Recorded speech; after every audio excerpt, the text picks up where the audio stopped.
So just start by just telling me your reaction when you saw that video. Um, I was saddened. I was horrified. I saw someone's dignity and respect and humanity ignored and given a even after everything went down to still give her a citation and knowing because I come from bail reform work and getting poor people out of jail that this issue is still with her, even though I'm thankful she was able to give birth to her beautiful son. I'm thankful she's in a shelter, but I'm taken back by the decision making there when you had an opportunity to use discretion and there was no crime, no real crime being committed. The roads wasn't blocked. There was no property damage. There was no other issues. You could have made sure I would have driven that woman to the hospital myself. And I didn't see even an inkling of that. And then to hear them say, I don't believe she's in labor. Like, what does it take for us to believe people?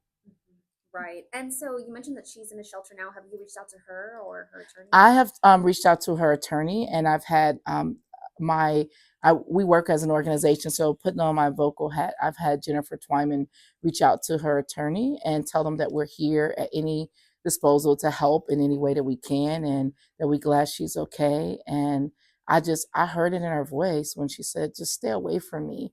When he said, "Are you going to act right?" as she got into the ambulance, people have reached out to me and confirmed that that ambulance took her to Jewish hospital.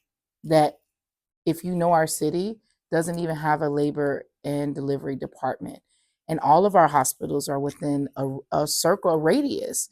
And literally they had to send another ambulance to take her to U of L, where she eventually gave birth the same day. Wow. That's, yeah, it's just shocking to hear Yes. about what she went through, truly. Yes. And so you were mentioning your personal experience being homeless in the city. Tell me about that. So I moved here in the early 2000s, pregnant with my now 22-year-old daughter.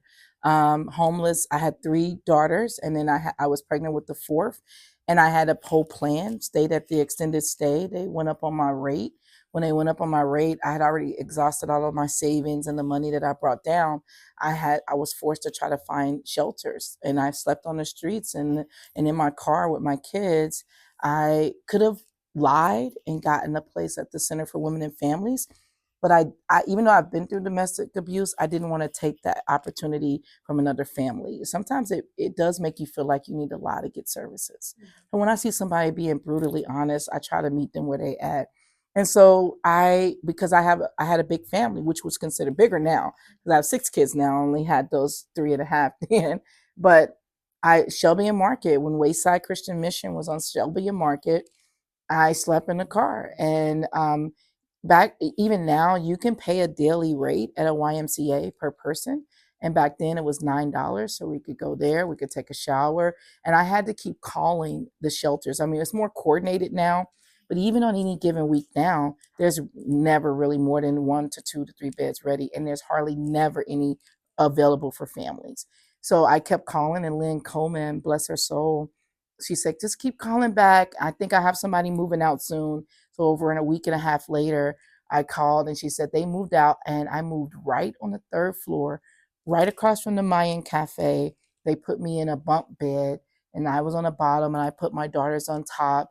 And I used to look out that window and say, one day I'm going to eat at the Mayan Cafe. And like, I will never forget what it felt like to finally get into that shelter.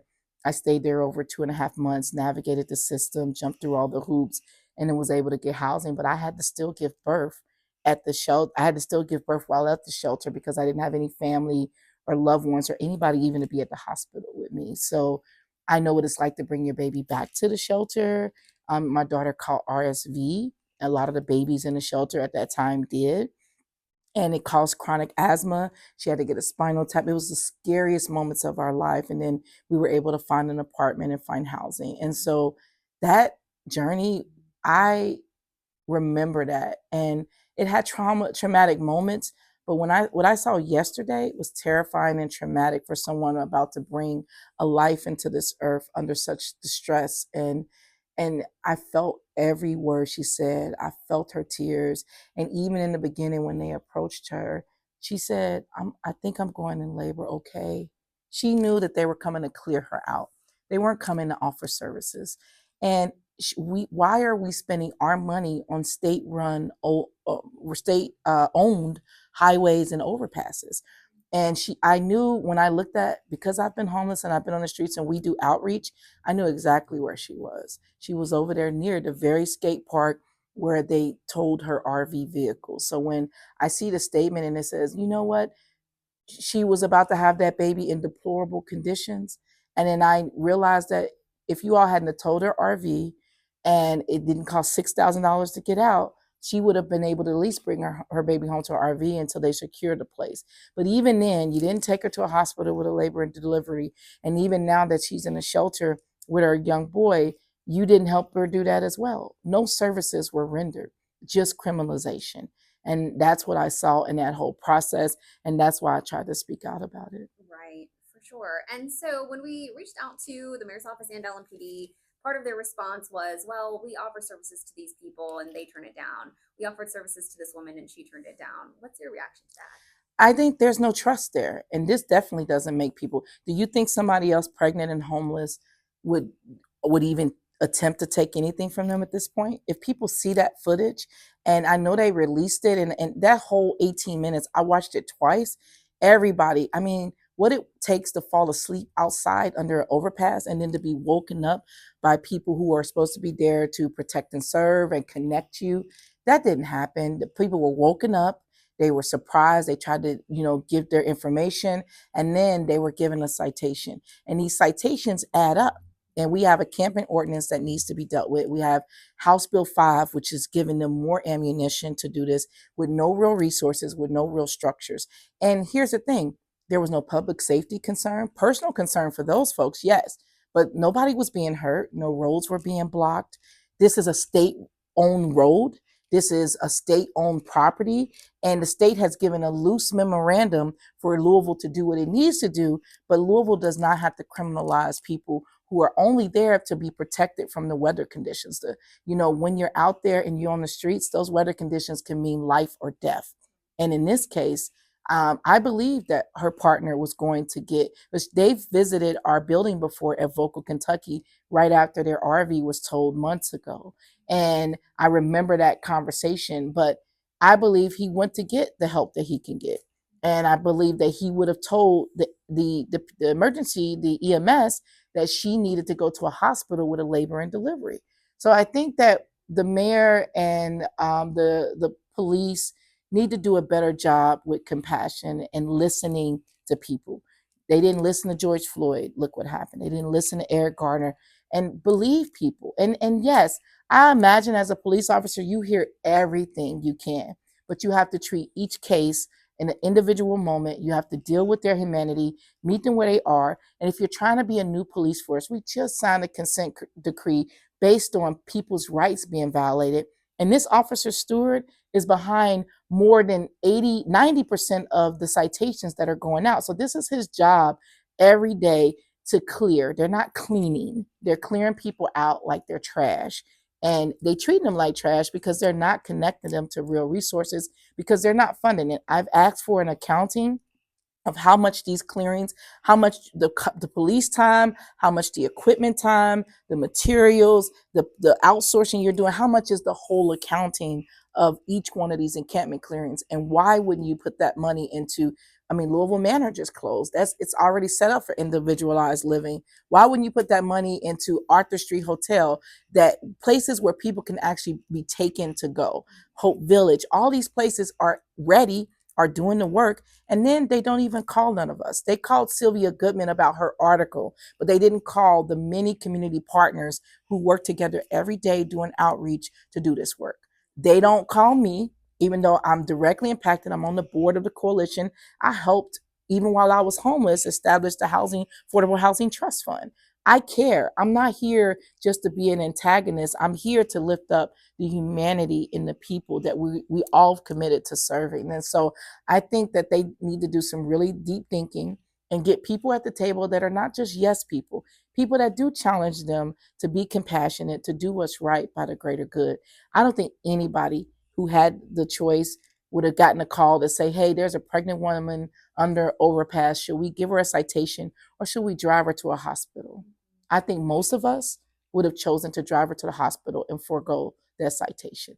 That didn't happen. And now today it's still relevant because she's still fighting that court case. And I'm thankful for her public defender, Ryan. I hope you've spoken to him, who is advocating for her and still she has to go before a judge. She could be facing jail time and fines that she obviously can't afford. Yeah, we did reach out to her attorney Good. as well and did hear from him. And so you mentioned the Safer Kentucky Act. Yes. I had interviewed you about that when it was still in the Oh works. yeah, you did. Yeah, you sure and did. You were against it then. And Yes. so now to see that it's happened, it's passed, and this is how it's playing out, and these are the effects coming from it. How does that feel? We knew this, and that's why I was irresponsible for the people behind that, which I've got confirmation that the mayor had something to do with its coming to fruition, as well as the Cicero Institute. It's a copycat legislation that we're seeing all over the nation. And then Representative Bowman, Representative Neinemus, all of these people who say they want meaningful things for Louisville, but you make those terrible decisions at the state level and we pay the cost. We as taxpayers, we as humanitarians. And KY Policy released a report that said House Bill 5 will cost over $1 billion, but it's even costing dignity, respect. It's causing trauma.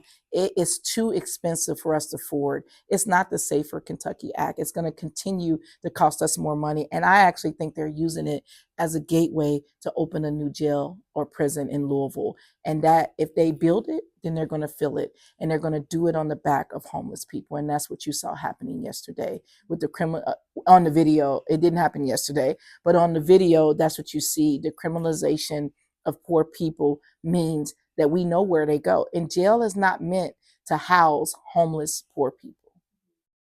Right. And so also lastly, I want to ask you about Vocal Kentucky. Can you just explain some of the advocacy work that your organization does and how you help advocate for the homeless? Well, this is a part of that. And here's the thing I've told people, I'm honored to be in this role as a directly impacted person because I want to be at the decision-making tables to help do what's right and help people understand. It's all about education and awareness. None of us, none of my colleagues, the mayor, his team, the chief, are above professional personal development. And with Vocal, we do a lot of leadership development. We do a lot of training. We meet with our partners who work together.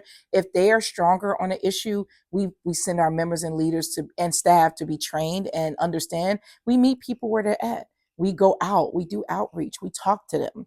We let them know what their rights are. We are working with the Coalition for the Homeless, to distribute stickers that tell people, hey, here's a number to call. Here's your rights, because it is scary when you're addressed by the police. And you saw that the fear in her eyes and the fear in everybody else's eyes that they woke up during that process. So we're here to let them know, I know it's scary. I know it's hard. You can still advocate. The biggest thing I do, which is we take people all over the nation in our work to work with our national and statewide partners. And we were just in DC a few weeks ago with somebody that was homeless. I'm sorry, with somebody who was recently housed. And then we bring them back to their tent. You know how hard that is. Like we go, they learn to tell their story. They articulate what matters. They're telling elected officials and educated people what it's like on the ground. They travel with us. They show up to our membership meetings. We have monthly membership meetings and leadership development meetings. They come to our events. We do showers. We feed people. We meet them where they at. We give them a place to use the bathroom, literally to use the bathroom. And then after they do all of that and their greatness, we have to drop them off wherever they're staying. And that, excuse me, is the hardest part.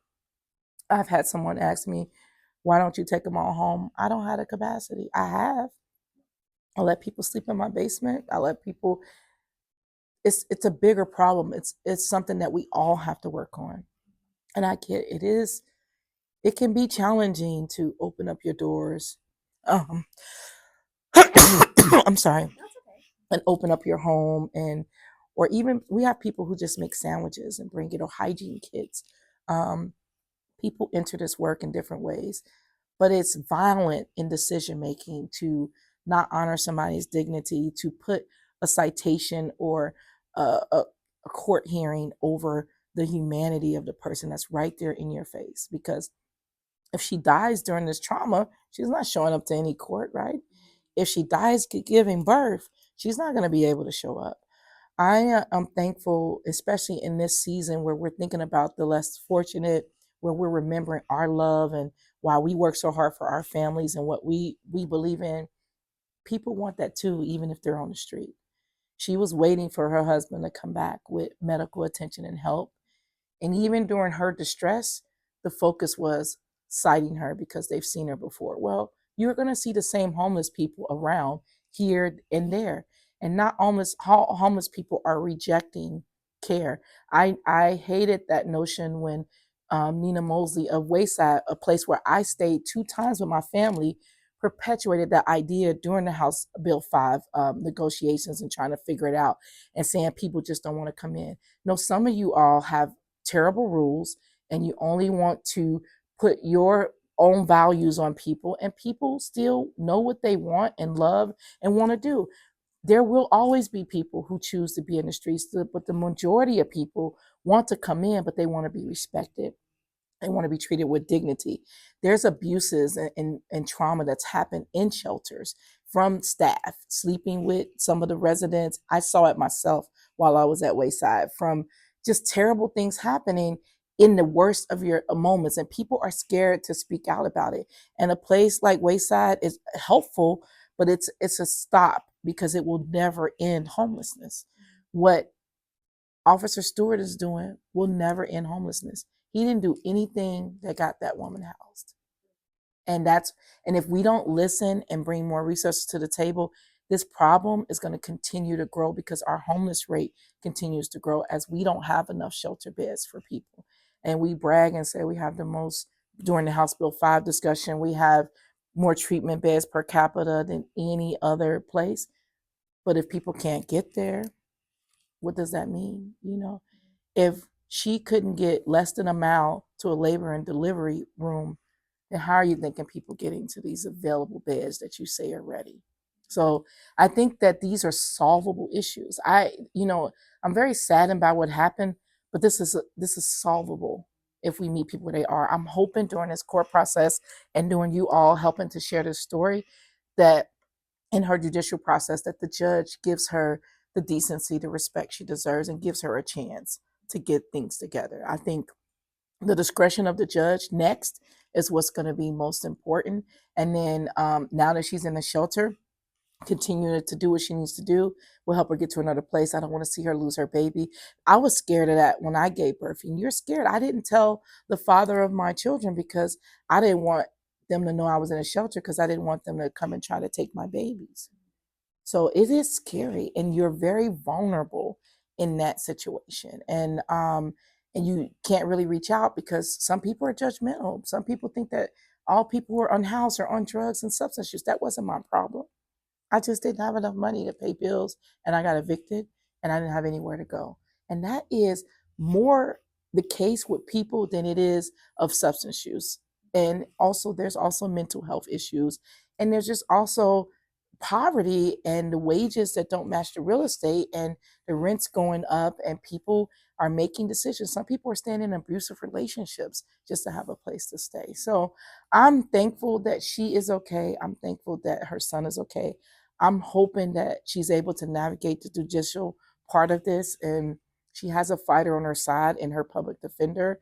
I'm hoping that we can continue to come together locally, legislatively, to kind of push back on some of the camping ordinance issues, because it used to be you would get 21 days.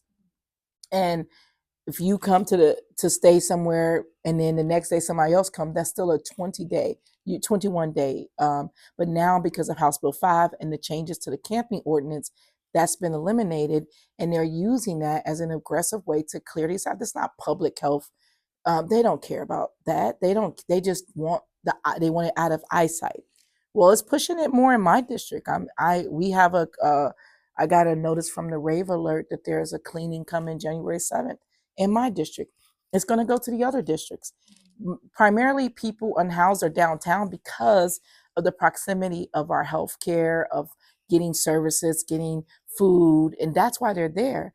And every city I've went to, major, mid, have had an unhoused problem or people sleeping near and around, because you need shelter and you need some type of covering around these overpasses. So this is an issue many cities are struggling with. That's very true. But there is a very humane way to deal with this. So I'm going to look for local legislation we can do and work with partners to do stuff on the statewide level. So I'm going to do my part, especially being in this position. But I will tell you, it broke my heart to see what happened. And I just, we released a statement as vocal, and I just went to my social media and talked about it.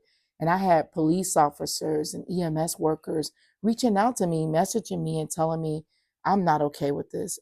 They don't want to have to do that, most of them. Stewart got an award, according to the Louisville Public Media article, for his homeless services work.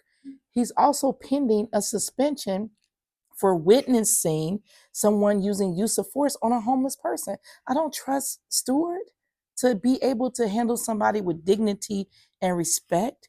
And I don't care if they're poor or not, they shouldn't be treated like that. And he shouldn't have the discretion to do that. He needs one of our organizations partner with him so he can handle our folks in a way that is respectable and that honors who they are as a person. It's a stepping stone. I'm a prime example of that. I'm now an elected official and executive director of an organization. But back then, and in 2002 and 2014, I was a homeless mother with kids. And if we don't understand that that is a lot of things that Louisvillians are dealing with and throughout the state, we're in a bad place because so many people are housing insecure. I during our outreach, we see people not just homeless and in homeless encampments. We see people living without utilities in all kinds of zip codes, living without water, making barely enough to pay their rent or barely enough to pay their mortgage. This problem will continue to grow. So that's why I spoke out, because if this is what you're doing now, I don't want to see this compounded later. And I don't want this to be used as a reason to say, let's put $400 million into a new jail. Let's put $400 million into the organizations, not just your cherry picked few, but the organizations that are on the ground doing this work every day. Help them build capacity. Help them get ready for this tsunami of homelessness that's coming. And it's already showing up in more districts. You know, some of our districts, like I'm in District 3, District 4 sees the most, District 6 sees a great deal, but it's starting to spread out. So I'm hoping in this next year, I can work across lines of differences, across party lines, so that we can stop this at the root cause. And I hope that we see better decision making from the administration. And I hope that our new police chief, while we're still dealing with a consent decree, starts with being decent to the people who are homeless. I think that's all the questions I have. Is there anything else that you didn't mention or I didn't ask you that you'd like to say?